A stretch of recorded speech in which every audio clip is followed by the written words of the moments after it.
Zimbabwe Anti-Corruption Commission has warned people and organizations masquerading as their officials and extorting money from individuals and companies, saying they risk arrest. The anti-graft body raised concerns after an increase in cases of persons and groups impersonating their officers and engaging in criminal activities, mainly extortion, targeting government and private sector officials. The Commission said these groups are extorting money from companies under the guise of fines or of corruption penalties and protection from arrest and prosecution. In a statement, the Commission listed over 13 organizations which they say purport to be working with them in fighting corruption, distancing themselves from them, and urged the public to report anyone who demands money. Okay, guys, if anybody comes to your place of business, talks about you need to pay a fine for anti-corruption or whatever they want you to pay, first of all, you know that you do not have to pay them money. You have to pay it directly to the police or to the courts if you go that far. Okay.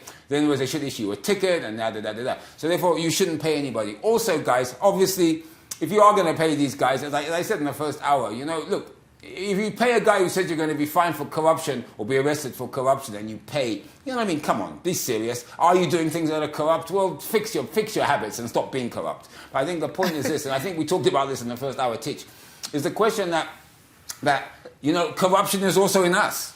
Yeah, and I think people forget that. We talk about anti-corruption, corruption out there, but we also, a lot of us are involved in corrupt activities every day, whether it's paying people not to clamp our cars, people, you know, the police not to, when we're talking on the cell phone, we pay them money to let us go. And I think it's that mentality as well that has to stop, not just only from the police taking the bribes, but also from the public, us, paying them.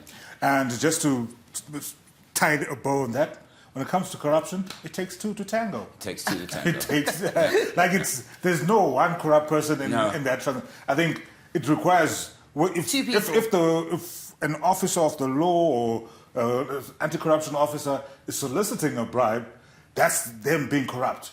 You accepting to pay the bribe, and you have also become corrupt. And you can come in and try and explain to us, no, they solicited. But once you accept to pay the bribe, you are also corrupt. And also, guys, don't forget that, you know, sometimes they may threaten for you to go into jail overnight. And sometimes you may, I know it sounds weird, but it's either you pay, you know, so that's what happens. You pay the fine or you think, oh, I'm going to go to jail overnight. You know, sometimes to do good, you may have to suffer. I know it sounds horrible. No, but you know what I'm saying, though, here? I mean, I know it's terrible to spend the night in jail, but you know something? Spend the night in jail or be corrupt, I don't know which one is. They're both. Konapo. Ipapo pa ZTN Prime. DSTV channel 294. The place to be.